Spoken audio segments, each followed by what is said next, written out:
niñas, ¿cómo están ahí en sus casitas? Espero que pronto podamos vernos en la iglesia. Este es el segmento para los niños.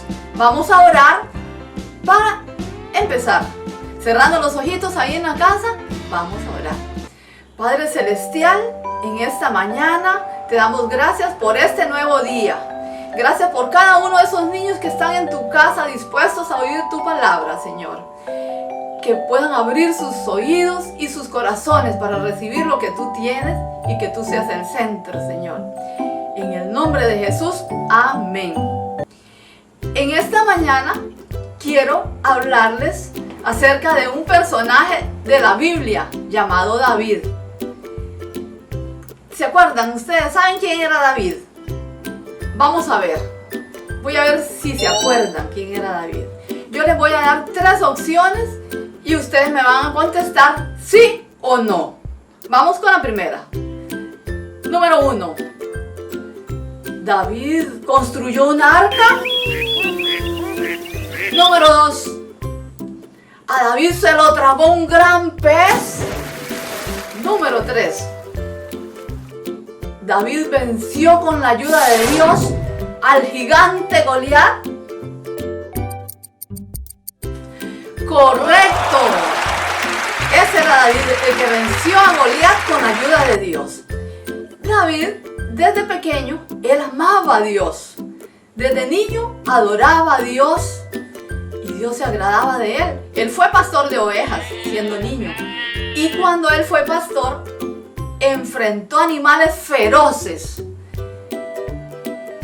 En una ocasión apareció un oso enorme y David fue a pelear con él y lo venció. Otra vez, en otra ocasión, se enfrentó a un enorme león que venía a atrapar una oveja y él lo venció también, porque él siempre estaba Dios estaba con David. Cuando él tenía momentos de descanso, tocaba el arpa, un instrumento, para adorar a Dios. Él cantaba salmos y Dios se alegraba de ese jovencito que lo adoraba. Por eso, Dios lo escogió desde que fue niño. Lo escogió para que cuando él fuera grande, iba a ser el rey de Israel. Cuando él creció, dice la palabra de Dios que fue un hombre conforme al corazón de Dios. ¿Qué quiere decir? Que Dios estaba agradado, contento con David.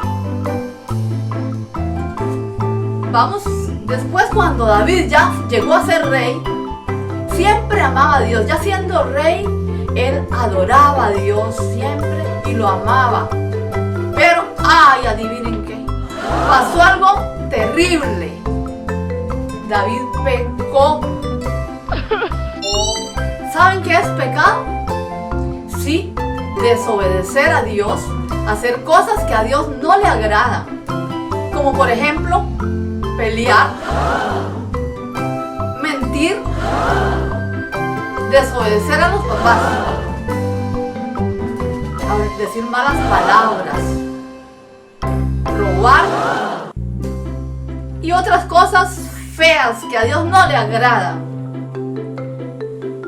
Volviendo a David estaba muy triste porque él había cometido pecado delante de Dios y él amaba a Dios y estaba triste y arrepentido. Esta vez él escribió el Salmo 51.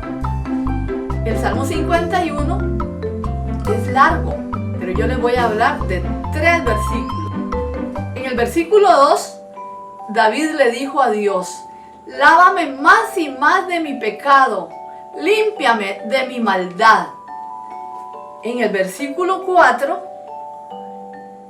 dijo David: contra ti solo he pecado y he hecho lo malo delante de tus ojos. Porque Dios siempre está viéndonos, porque Él siempre nos cuida. Y David sabía que lo estaba viendo. En el versículo 7, yo lo puse como el versículo clave porque quiero que se lo aprendan. David le dijo a Dios: purifícame con hisopo y seré limpio. Lávame y seré más blanco que la nieve. ¿Saben qué es un hisopo? Es un aparatito como un cepillo. Bueno, algo como eso, sí. Es un hisopo. Sirve para lavar botellas, biberones, frascos. No importa si están muy sucios. Si el frasco está muy sucio y tiene mucha mugre dentro, con agua y jabón y un hisopo, se lava y se restriega fuerte por todos lados hasta en el fondo y queda limpio y resplandeciente. Por eso es que David se acordó y entonces le dijo: purifícame con hisopo y seré limpio. Lávame y seré más blanco que la nieve. El pecado, niños, nos ensucia el corazón, ensucia nuestro corazón y Dios se pone triste porque Él nos ama. Y lo que tenemos que hacer si cometemos algún pecado, algo que a Dios no le agrada, es pedirle a Dios que nos perdone, que nos lave con su sangre. En la Biblia dice que la sangre de Cristo nos limpia de todo pecado. Entonces, si le pedimos perdón, Jesús nos limpia.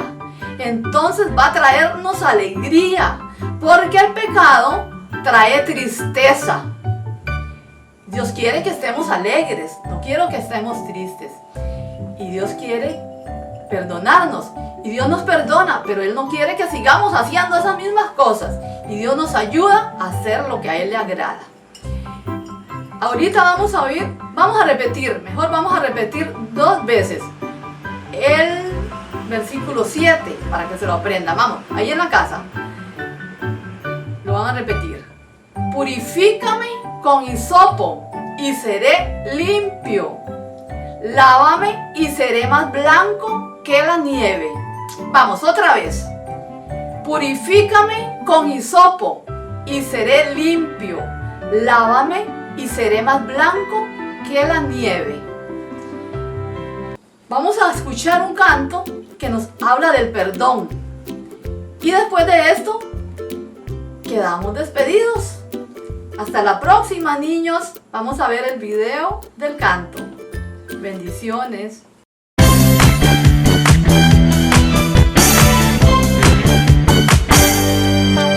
Yo creo lo que la Biblia dice, que soy un pecador, pues hago, digo y pienso muchas cosas que no agradan a Dios. Pero la Biblia también dice que Jesús me puede perdonar, y yo creo también eso, que su perdón Él me dará. Perdonado soy, perdonado soy, en Él voy a confiar, que perdonado soy.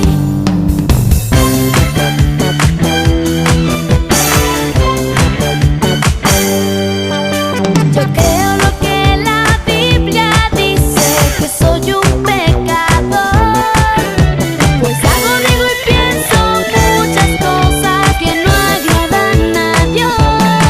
Pero la Biblia también dice que Jesús me puede perdonar, y yo creo también eso, que su perdón Él me dará.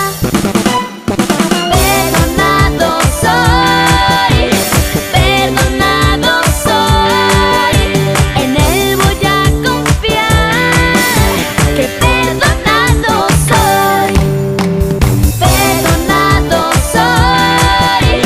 Perdonado soy, en Él voy a confiar, que perdonado soy.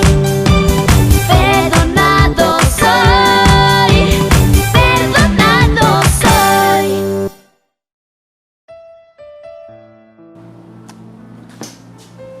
Buenos días, hermanos.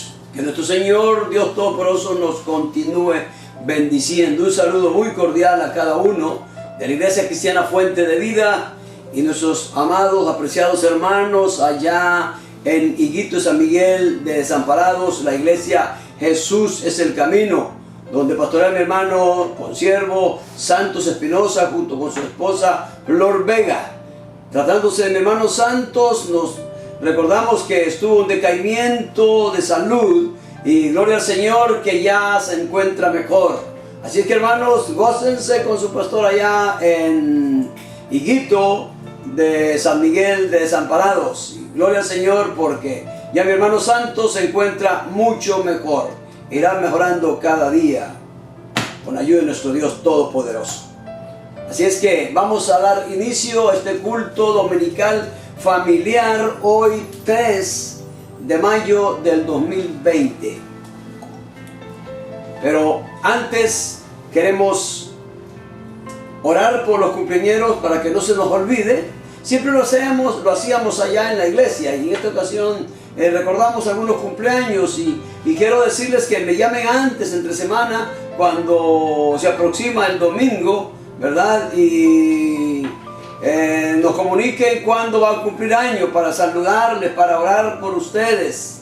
Así es que vamos a orar por los cumpleañeros y vamos a orar también por dar inicio, entregar a nuestro Señor este culto dominical familiar. Papá, gracias por este momento precioso, esta mañana maravillosa que usted nos regala hoy, domingo 3 de mayo del 2020. Señor, en sus manos estamos. Gracias por este culto precioso, maravilloso. Queremos ponerlo en sus manos. Este culto dominical familiar, Señor, ponerlo una vez más en sus manos poderosas. Porque, Señor, si usted no hace esa obra en nuestras vidas, no hay fundamento fuerte para nosotros. Pero sabemos que usted es el Dios nuestro y le entregamos todo a usted. Gracias, papito, recíbelo. Usted nos está viendo, cada hogar, cada familia, donde estamos, cómo estamos, cuál es nuestro sentir, nuestro pensar, cómo está nuestro corazón. Y también damos gloria por estos hermanos que han cumplido año en esta semana. Mi hermana María José González Morales, Señor, gracias por ella, por un año más que usted le dio de vida en esta semana. Bendícela grandemente a su niña, Señor, a su esposo, Jonathan. Señor, en tus manos están. A Lía, su hija, gracias, papito. También nuestra hermanita Odette Vega, gracias por ella. Señor, en tus manos está nuestra hermana Odette. Gracias por ese año más que usted le regaló. Bendice a su familia, Señor. Bendícela grandemente. En tus manos están. Gracias, papito. Y aquellos hermanos que han cumplido 2 años más en esta semana que pasó, Señor, fluye. Que te den la gloria y la honra también a ti, Señor. En tus manos estamos ahora y siempre. Amén. Ok, gloria al Señor. Como repito una vez más, damos inicio. El tema de hoy, la amonestación de Jesús. La casa de Dios es casa de oración y sanidad. Lo encontramos en Mateo 21, del 12 al 17. Son pasajes muy conocidos y que nos concentremos, nos dicen una gran verdad. Y gloria al Señor por su palabra que nos emociona, nos encanta, nos gusta. Partiendo del verso 12 al 17 dice: y entró Jesús en el templo de Dios y echó fuera a todos los que vendían y compraban en el templo. Y volcó las mesas de los cambistas y la silla de los que vendían palomas.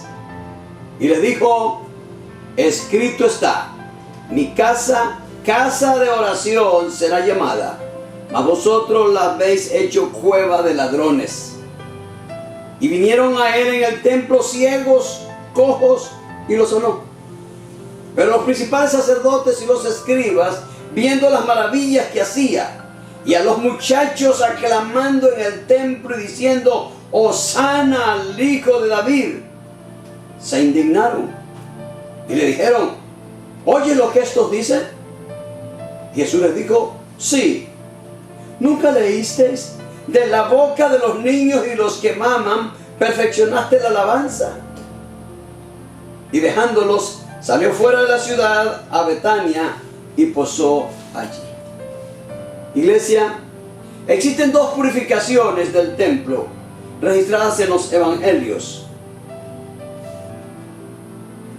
Juan, capítulo 2, del 14 al 17. Voy a leer para ustedes, pues esta es la primera purificación del templo de Jesús. Pero que Juan lo registra y es a principio de su ministerio. Y el que acabamos de leer es al final de su ministerio. Allí en Juan 2, 14 al 17 dice: y halló en el templo a los que vendían bueyes, ovejas, palomas, y a los cambistas allí sentados. Y haciendo un azote de cuerdas echó fuera del templo a todos, y las ovejas y los bueyes, y esparció las monedas de los cambistas y volcó las mesas. El verso 16 dice: y dijo a los que vendían palomas: quitad de aquí esto, y no hagáis de la casa de mi padre casa de mercado. Verso 17: entonces se acordaron sus discípulos que está escrito: el celo de tu casa me consume. Como decíamos, iglesia, esta purificación es la primera del templo y es el comienzo de su ministerio. La otra, o sea, la que leímos en Mateo 21, del 12 al 17, y que está en los evangelios sinópticos, o sea, Mateo, Lucas, Marcos, es la segunda, o sea, a final de su ministerio. Para los que escriben, vamos a leer esta, esta es la que se encuentra, la que leímos, Mateo 21, del 12 al 17. Para los que anótenlo ahí nada más, y Lucas 19, 45 al 46. Lucas 19, 45 al 46 y Marcos 11, del 15 al 17. Los sinópticos hablan de la segunda. Y Juan 20, el que leímos hace poco, del 14 al 17, habla de la primera, o sea, a inicio del ministerio de Jesús.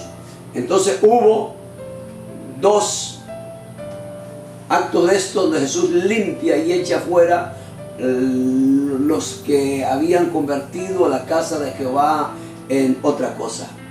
Y si hay algo parecido en estos tiempos, fijémonos nada más y que no podamos caer nosotros en esto, porque vemos situaciones muy difíciles. Entonces, esta primera que leímos en Mateo 21, del 12 al 17, también existía una corrupción financiera. Se hacía notar todo esto en los actos exteriores del templo. Esto es al final del ministerio de Jesús. Algunas de las ganancias que eran obtenidas probablemente iban a la familia de los sacerdotes, los que vendían y compraban. Jesús considera tanto a los vendedores como a los compradores culpables de profanar el templo de Jehová. Entre los artículos que eran comprados y vendidos estaban también las palomas y otros animales para el sacrificio, tales como bueyes, ovejas, etc. Los cambistas eran personas especializadas en intercambio de moneda, ya que la moneda romana y otras extranjeras no eran admitidas para las ofrendas del templo en ese tiempo. Estos cambistas y los mercaderes incrementaron los precios excesivamente, que el mercado del templo se hizo similar a una cueva de ladrones. En el verso 13 que leímos, ¿verdad? Mateo 21, 13. Y les dijo, dice, escrito está, mi casa, casa de oración será llamada, mas vosotros, dice Jesús, la habéis hecho cueva de ladrones. Iglesia, este tipo de comercio tenía lugar en el patio de los gentiles. Esto era una gran área en el monte del templo. Jesús le dijo, mi casa, casa de oración será llamada. Y con esto, iglesia, Jesús reúne dos profecías. En Isaías 56, 7. Isaías 56, 7. Dice: yo los llevaré a mi santo monte y los recrearé en mi casa de oración. Casa de oración. Sus holocaustos y sus sacrificios serán aceptos sobre mi altar, porque mi casa será llamada casa de oración para todos los pueblos. Es lo que Jesús está reclamándoles en ese momento a los escribas y fariseos, a los líderes religiosos, de lo que estaban haciendo y no para lo que estaba. Y hoy es igual. El templo es para orar, para comunicar con el Señor. Y usted es un templo de Dios, yo soy un templo del Señor. No tan solo el templo físico. Las personas, según aquí Isaías 56, 7, que acabamos de leer, las personas de todas las naciones que vivían con fe en Dios, recibían una alegre bienvenida. La casa de Dios, la casa de Dios es casa de oración. Físico, espiritual para ellos, para nosotros espiritual hoy. O sea, en mi vida, su vida tiene que ser una vida de oración, de devoción al Señor. Y también entonces, por eso Jesús habló de la alegría en el cielo cuando un pecador se arrepiente. Porque cuando un pecador llega a conocer a Cristo, hay fiesta, dicen los cielos, y eso es tremendo, eso es maravilloso, y es lo que tiene que hacer la iglesia hoy día nosotros. Ahí en Lucas 15, 7. Lucas 15, 7. Lucas, rapidito. 15, 7. Os digo que así habrá más gozo en el cielo por un pecador que se arrepiente que por 99 justos que no necesitan arrepentimiento. Y va en el momento este versículo para recordarnos nosotros la gran comisión. Estamos haciendo. La iglesia paró. Hemos parado de la gran comisión nosotros. Ahí nos queda. Entonces la otra profecía que saca Jesús, ahí en Isaías 56, 7, la otra la encontramos en Jeremías 7, del 9 al 11.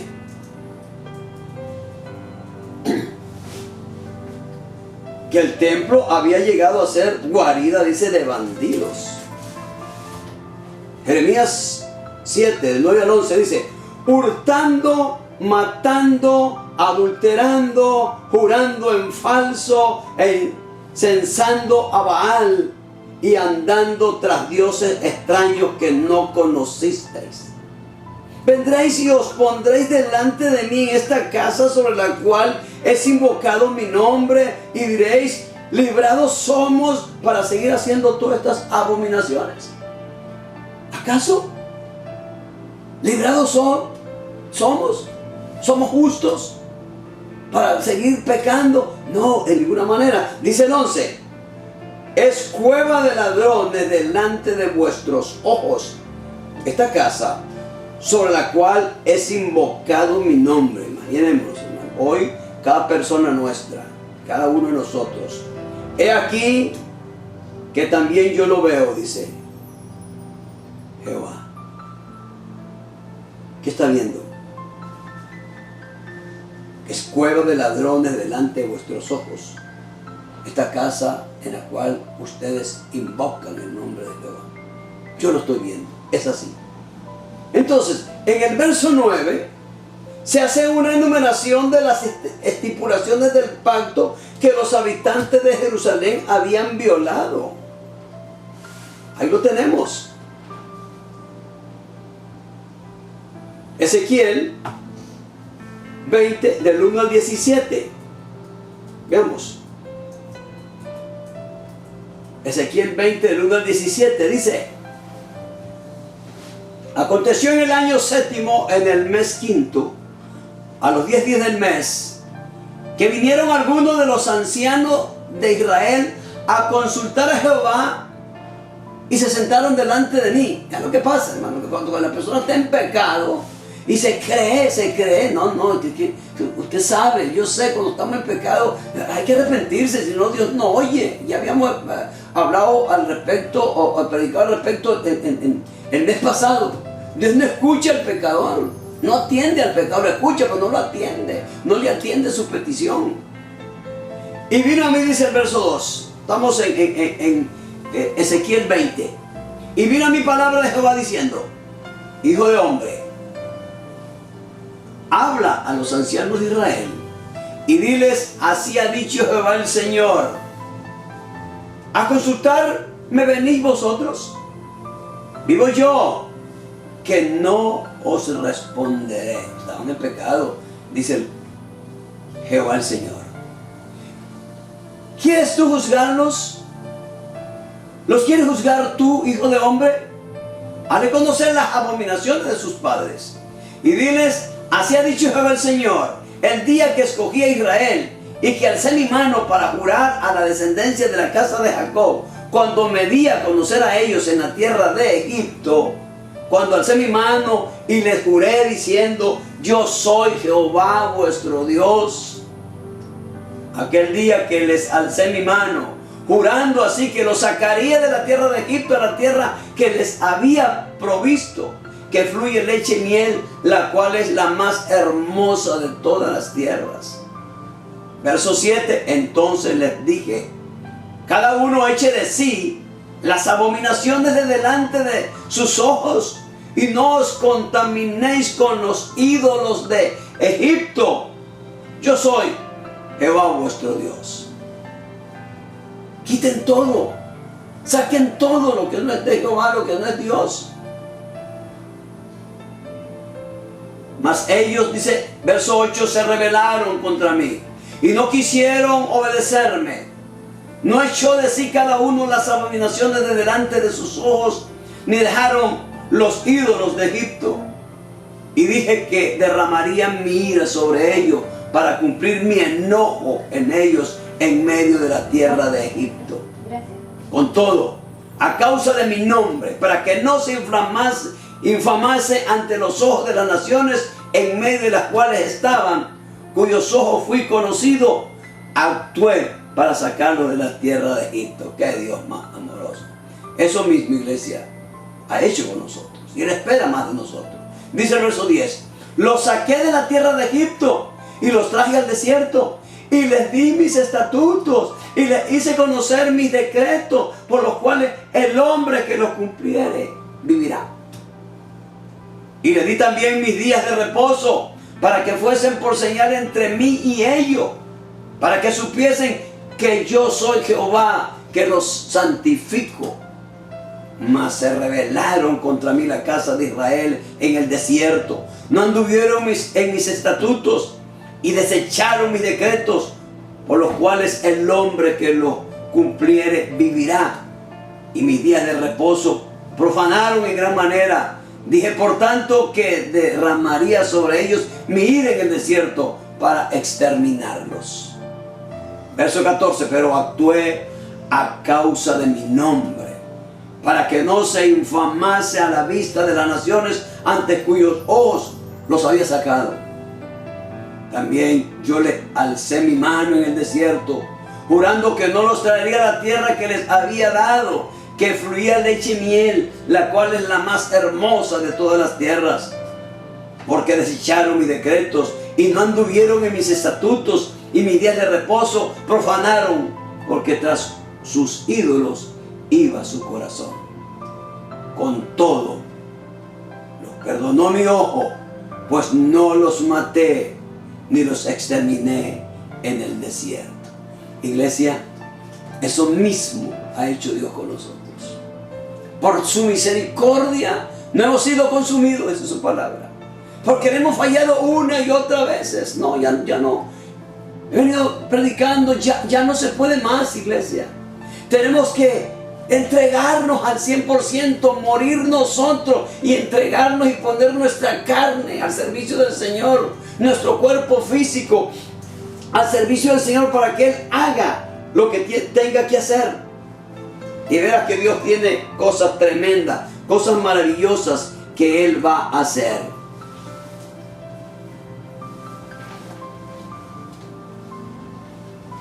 En el verso 10 de Jeremías, os pondréis delante. Vendréis, dice, y os pondréis delante de mí en esta casa sobre la cual es invocado mi nombre. Y diréis, librados somos para seguir haciendo todas estas abominaciones. No se puede. Iglesia, no se puede. Significa esto, os pondréis delante, significa situarse en sumisión y servicio de alguien. Ingresar en el templo de Dios de esa manera mientras se adora otro Dios era incomprensible. No podemos servir a Dios, señores. Estar en el mundo y tratando de adorar, de buscar de Dios, no se puede. Esto tampoco lo podemos hacer nosotros. Más aún, que el pueblo pensara que estaba suficientemente seguro. Dice, librados somos para ejecutar pervertidas abominaciones. No se puede. Esta era la máxima hipocresía. Y el apóstol Pablo, ahí en Romanos 6, del 12 al 16, elabora este concepto. Dice el apóstol Pablo, siempre hablándonos el Señor a nosotros: no reine pues el pecado en vuestro cuerpo mortal, de modo que lo obedezcáis en sus concupiscencias. No reine más el pecado en nuestro cuerpo. No tenemos que obedecerle. Ni tampoco presentéis vuestros miembros al pecado como instrumentos de iniquidad, sino presentaos vosotros mismos a Dios como vivos de entre los muertos, y vuestros miembros a Dios como instrumentos de justicia. 14. Porque el pecado no se enseñoreará de vosotros, pues no estáis bajo la ley, sino bajo la gracia. ¿Qué pues? ¿Pecaremos porque no estamos bajo la ley, sino bajo la gracia? En ninguna manera. ¿No sabéis que si os sometéis a alguien como esclavo para obedecerle, sois esclavos de aquel a quien obedezcáis, sea del pecado para muerte, o sea de la obediencia para justicia? Así estamos, iglesia. Si obedecemos la palabra de Dios, es para justicia, es para vida eterna. Y si obedecemos lo que la palabra no dice, es para condenación. Siguiendo con el verso 11, Jeremías 7, 11. Dice, es cueva de ladrones. Jeremías 7, 11, ya lo leímos, véalo, estamos dándole seguimiento. Es cueva de ladrones delante de vuestros ojos esta casa sobre la cual es invocado mi nombre. He aquí que también yo lo veo, dice Dios. Dice Jehová, y aquí también yo lo veo. Como ladrones escondidos en una cueva por seguridad. Judá intentó ocultarse tras el santuario del templo para protegerse del juicio de la mano divina. Es aquí que también dice el Señor, yo lo veo, dice Jehová. Jehová había visto la hipocresía de Israel. Jehová, Dios, ve nuestras vidas. Ve si actuamos hipócritamente también. Yo lo conozco todo. En este caso, el pueblo judío, después de cometer todo tipo de pecado, suplicaría por la liberación de las consecuencias de su pecado, basado simplemente en el hecho de que ellos vinieron al templo a tratar de adorar a Dios y en pecado. De ese modo, en los días de Jeremías, esto iba a ser una cueva de ladrones. En ese tiempo también. Igual que aconteció en el tiempo de Jesús, cuando limpia el templo, tiempo de Jeremías. Y como estamos hoy, como estamos hoy, se lo dejo ahí. Usted ve muchas iglesias en Costa Rica, fuera de Costa Rica, no se diga. Se está haciendo negocios con el pueblo, negocios con la iglesia de Dios, con los miembros. Pero como no conocen palabra, como no conocen Biblia, ahí están las consecuencias. Y la ignorancia es terrible. Si no conocemos palabra, si no nos sometemos a Dios. Wow. Estamos viendo el mismo tiempo de Jeremías, de Jesús, y hoy uno ve cosas terribles que se dan en las iglesias. Te voy a mencionar Canal 23, ¿qué no ha hecho Canal 23? Y así puedo mencionar un montón de cosas, pero nada más lo pongo en oración. Pero esto ya basta, ya, no se puede más, no se puede más. ¿Qué se ha hecho qué negocios se han hecho en el nombre del Señor? Hipócritamente. ¿Qué hay?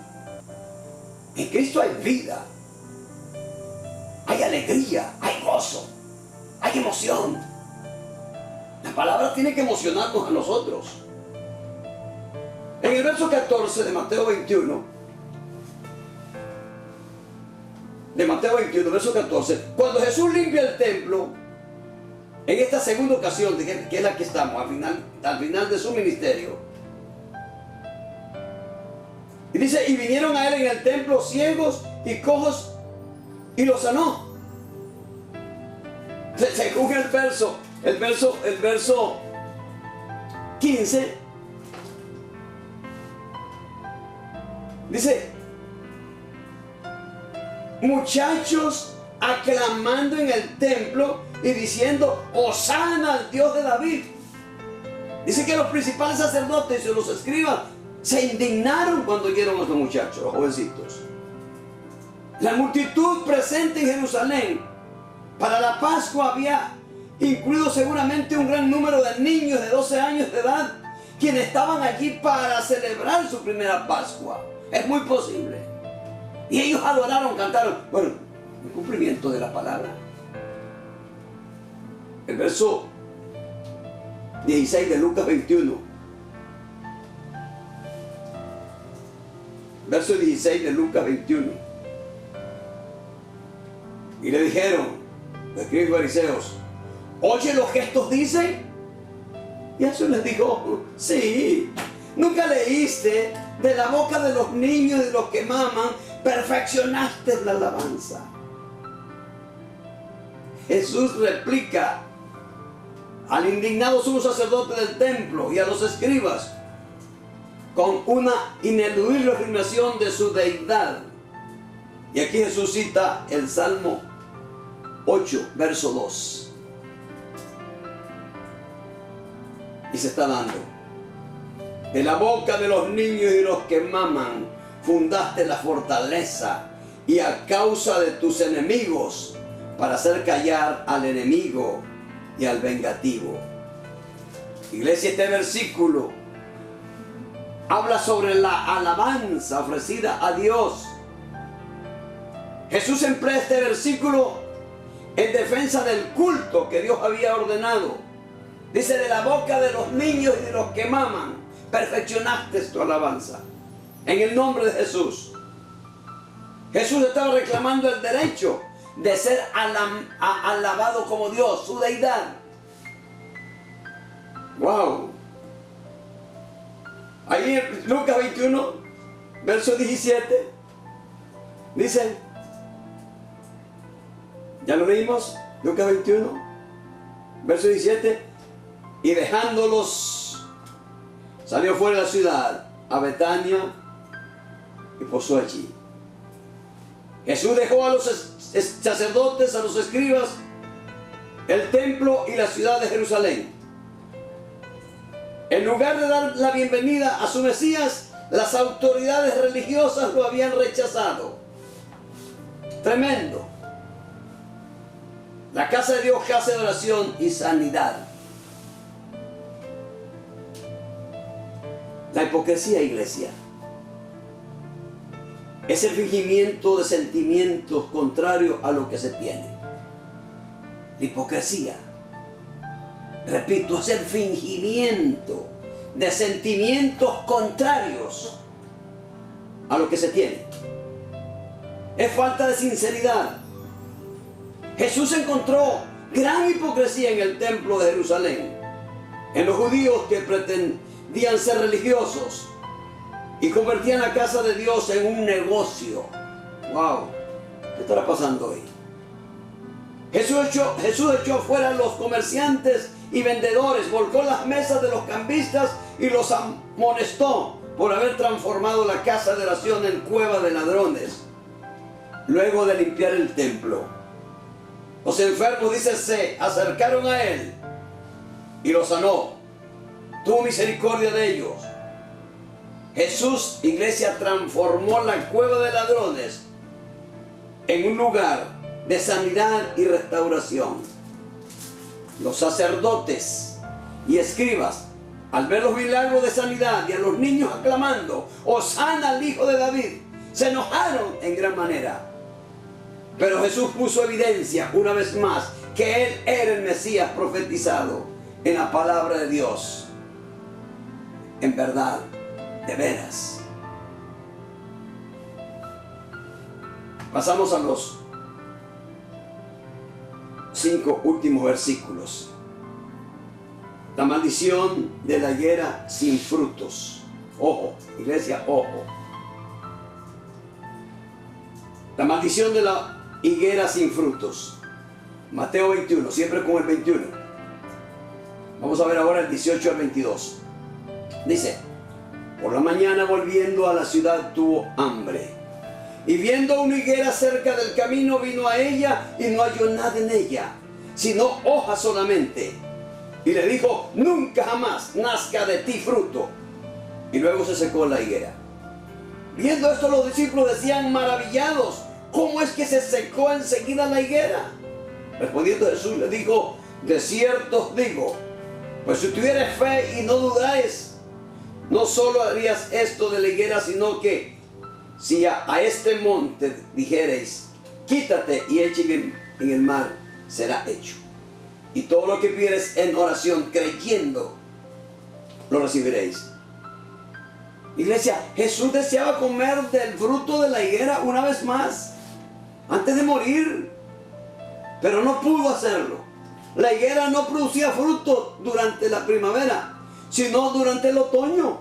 Sin embargo, la higuera tiene un pequeño fruto comestible que aparece en la primavera antes que broten las hojas. Este árbol estaba lleno de hojas, pero no tenía frutos.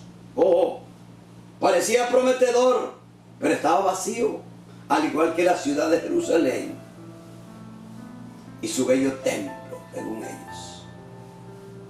Bello templo, muchas hojas, nada de sustancia, nada de espiritualidad, nada de frutos. Dice: Jesús no halló nada en ella, sino hojas solamente. Y le dijo: nunca, jamás nazca de ti fruto. Pensemos espiritualmente. Iglesia, no necesariamente quiere decir que instantáneamente esto puede dar la idea de muy pronto, como en Lucas 19:11. Oyendo ellos estas cosas, prosiguió Jesús y dijo una parábola, por cuanto estaba cerca de Jerusalén, y ellos pensaban que el reino de Dios se manifestaría inmediatamente. Jesús corrige el pensamiento de los discípulos de que cuando llegue a Jerusalén vendrá la consumación, o sea, el juicio y gobierno del reino de Dios. Los discípulos todavía hacen la misma pregunta en Hechos 1:6. Vamos a Hechos 1:6, la misma pregunta que hacen los discípulos.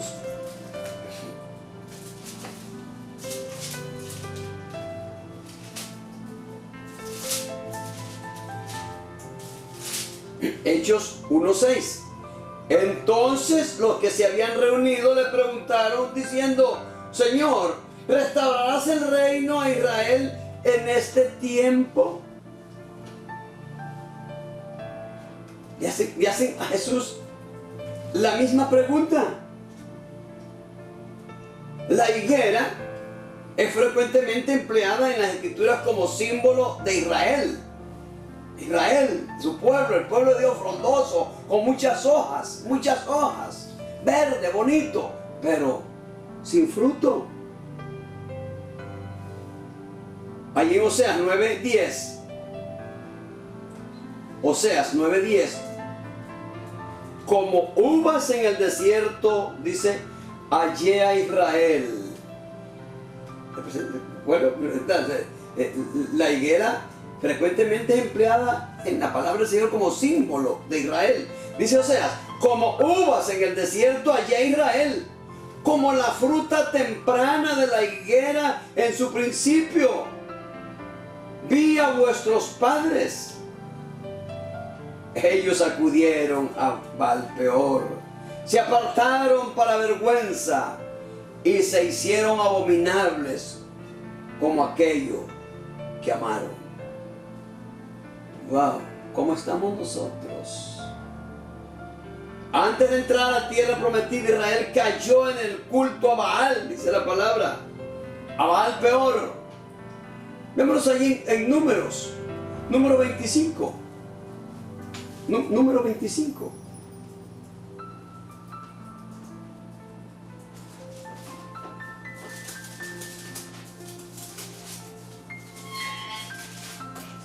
Número 25. Es que esta palabra no la puedo dejar de ver, iglesia. Del 3 al 18 dice, vean, 25. Dice, así acudió el pueblo a Baal-peor, y el furor de Jehová se encendió contra Israel.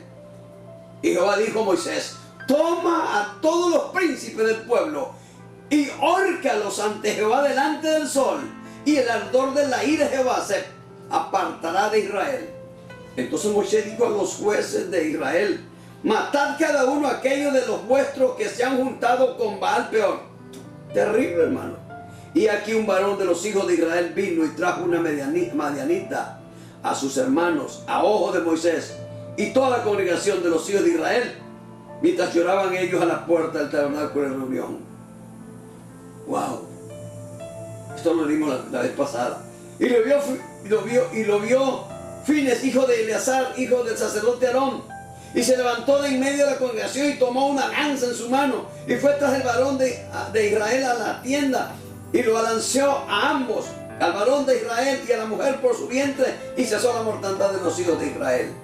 Y murieron de aquella mortandad 24,000. Te puedes seguir leyendo. Y cesó aquello. Y Dios perdonó. Y Dios dio gracias por Fines que había salvado al pueblo. Vengándose. El pecado, iglesia, hay que destruirlo, Y eso yo sé que afecta a la carne nuestra. Claro que afecta a la carne nuestra, pero hay que destruirlo totalmente. Hagámoslo. Tenemos que hacerlo.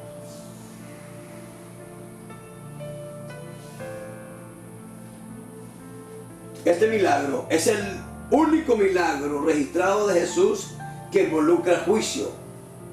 Ilustra el juicio de Dios sobre los israelitas, quienes decían seguir a Dios, pero no producían fruto.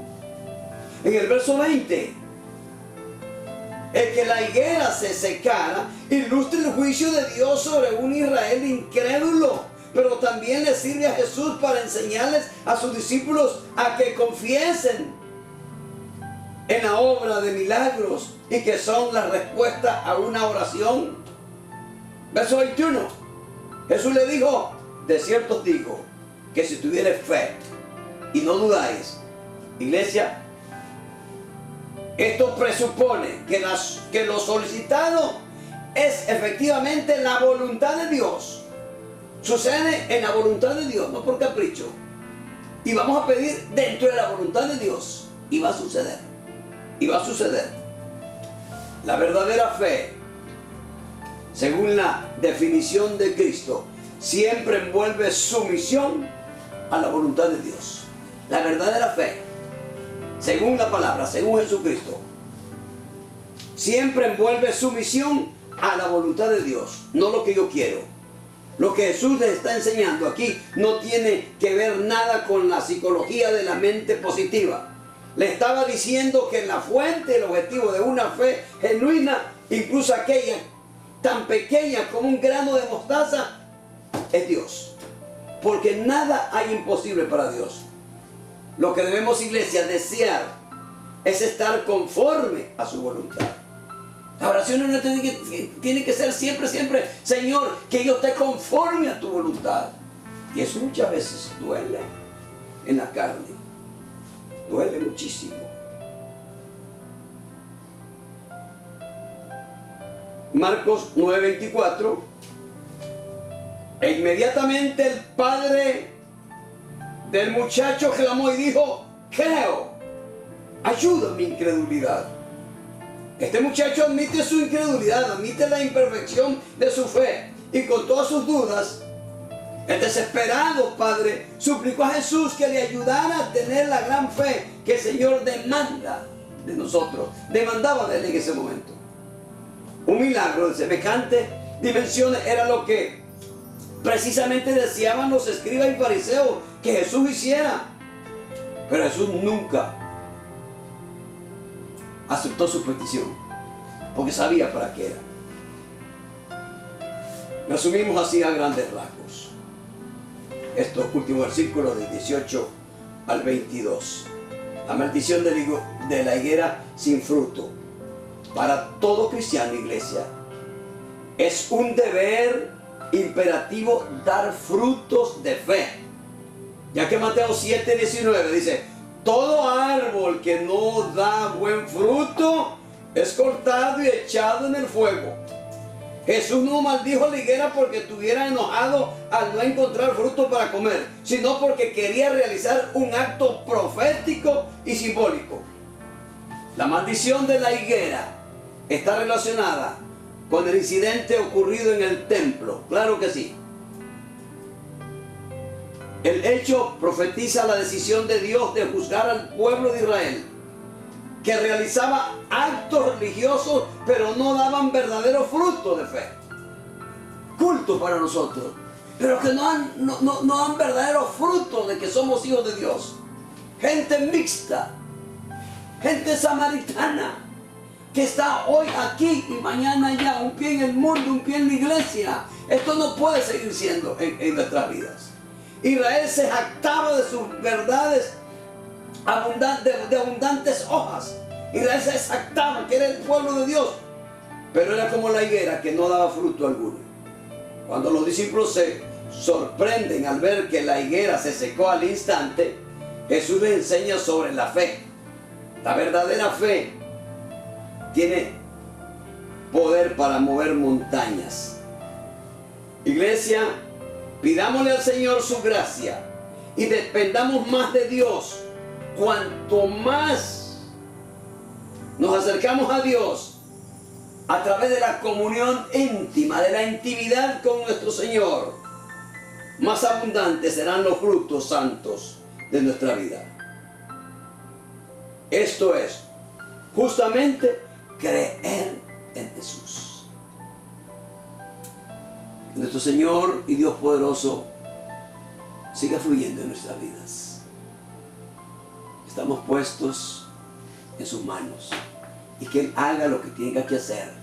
Que si somos pueblo santo, puro de Él, pase lo que pase, nosotros tenemos vía directa a la eternidad con nuestro Señor Jesucristo. Padre, gracias por esta hora, por esta mañana maravillosa, preciosa que nos sigue regalando, donde tu palabra, Señor, la podemos rumiar, la podemos comer, saborear, y que produce algunas situaciones incómodas dentro de nosotros, pero si nosotros te creemos con sinceridad, para que esos cambios surjan en nuestras vidas. Para que esos cambios, Señor, porque hay sinceridad nuestra, hay deseo nuestro, aunque nos cueste, Padre, usted hace la obra perfecta en cada hijo, en cada hija. Papito, en sus manos estamos. Nuestra familia, nuestros hogares estamos en este momento. Llénanos más. Te amamos, Señor. Gracias, ahora y siempre. Amén.